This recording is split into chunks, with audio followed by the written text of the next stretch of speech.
സുഹൃത്തുക്കളെ, എല്ലാവർക്കും പുതിയൊരു വീഡിയോയിലേക്ക് എല്ലാവർക്കും സ്വാഗതം. ഞാനിപ്പോൾ നിൽക്കുന്നത് ആലപ്പുഴ ജില്ലയിലെ ചോനക്കരയും പുലുമയും തമ്മിൽ ബന്ധിപ്പിക്കുന്ന പുഞ്ചയ്ക്ക് നടുക്കൂടുള്ള ഒരു ബണ്ടുണ്ട്. അടിപൊളി ലൊക്കേഷനാണ്. ഞാൻ അവിടെയാണ് നിൽക്കുന്നത്. ഈ ഒരു ബ്യൂട്ടിഫുൾ ആയിട്ടുള്ള സ്ഥലം എക്സ്പ്ലോർ ചെയ്യാനായിട്ട് ഞാൻ ഇവിടെ എത്തിയിരിക്കുന്നത്. നിങ്ങൾക്കെല്ലാം നമ്മുടെ പുതിയൊരു വീഡിയോയിലേക്ക് എല്ലാവർക്കും സ്വാഗതമുണ്ട്. അടിപൊളി വൈബുള്ള ഒരു സ്ഥലമാണ്. വാ, ലൊക്കേഷൻ നിങ്ങൾക്ക് കാണിച്ചു തരാം. അടിപൊളിയാണ്, കൂടെ വായോ. സുഹൃത്തുക്കളെ, ഇത് ആലപ്പുഴ ജില്ലയിലെ ചൊനക്കരയിലാണ് ഈ ഒരു സ്ഥലമുള്ളത്. അടിപൊളി വൈബുള്ള ഒരു സ്ഥലമാണ് സുഹൃത്തുക്കളെ.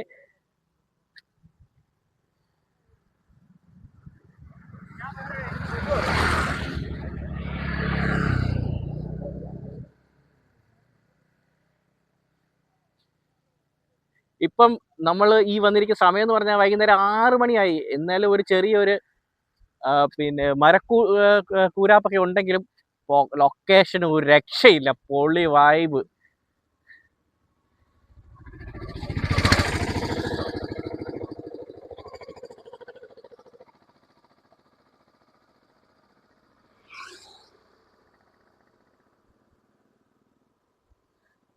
ഇത് ചൊനക്കര പുഞ്ചയാണ്. ചൊനക്കര പുഞ്ചയ്ക്ക് നടുക്കുള്ള റോഡാണിത്. ഈ റോഡെന്ന് പറയാൻ പറ്റത്തില്ല, ബണ്ട്. ഈ ബണ്ടിന് ഈ അടുത്ത കാലത്താണ് ഇത് ജനങ്ങൾക്ക് വേണ്ടി ഓപ്പൺ ചെയ്ത് കൊടുത്തത്. അന്ന് മുതൽ ഇന്ന് വരെ വൈകുന്നേരം പൊളി വൈബാണ്. പൊളിയായിട്ട് ആൾക്കാർ, ഇഷ്ടം പോലെ ആൾക്കാരാണ് വൈകുന്നേരം ഇവിടെ വൈകുന്നേരം ചിലവഴിക്കാൻ വേണ്ടി നടക്കാനും ഒക്കെ ഈ ഒരു വണ്ടിയിലൂടെ വരുന്നത്. ഒന്നും പറയാനില്ല, അടിപൊളി സ്ഥലമാണ്. ഇത് ലൊക്കേഷൻ വരുന്നത് പറഞ്ഞു കഴിഞ്ഞാൽ ആലപ്പുഴ ജില്ലയിലെ ചാരുമൂട്ട് നിന്നും വടക്കോട്ട് ചൊനക്കര റൂട്ടിൽ വന്ന ചൊനക്കര കോട്ടമുക്ക് എന്ന് പറയുന്ന ജംഗ്ഷൻ ഉണ്ട്. കോട്ടമുക്ക് നിന്ന് നേരെ കിഴക്കോട്ട് വരുമ്പോൾ ചൊനക്കര ക്ഷേത്രമുണ്ട്. ചൊനക്കര ക്ഷേത്രത്തിൽ നിന്ന് ഇടത്തോട്ടൊരു റോഡുണ്ട്. ആ ഇടത്തോട്ടുള്ള റോഡ് നേരെ വന്നിറങ്ങുന്ന ഈ ഒരു വണ്ടിയിലോട്ടാണ്. ഈ വണ്ട് ബന്ധിപ്പിക്കുന്ന പറഞ്ഞാൽ നൂർനാട് പഞ്ചായത്തിനെയും ചൊനക്കര പഞ്ചായത്തിനെയും തമ്മിൽ ബന്ധിപ്പിക്കുന്ന ഒരു വണ്ടാണിത്. ഈ വണ്ടില് വൈകുന്നേരം വന്നു കഴിഞ്ഞാൽ അന്യായ വൈബാണ്, പൊളിയാണ്.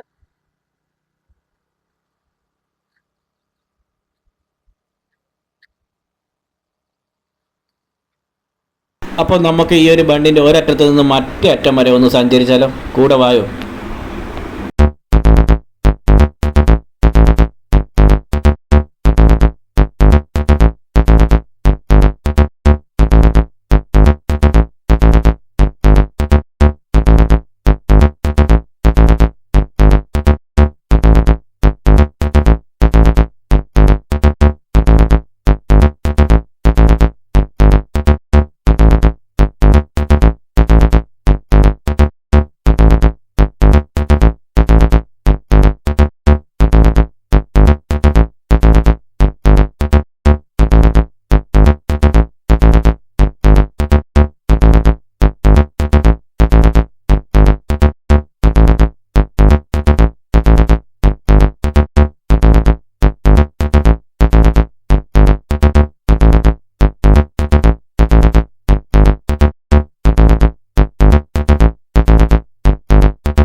ഇപ്പം നല്ല മഴയുണ്ട്. മഴയുള്ള ഒരു സമയമാണ്. മഴയുണ്ട്, നല്ല രീതിയിൽ മഴയുണ്ട്.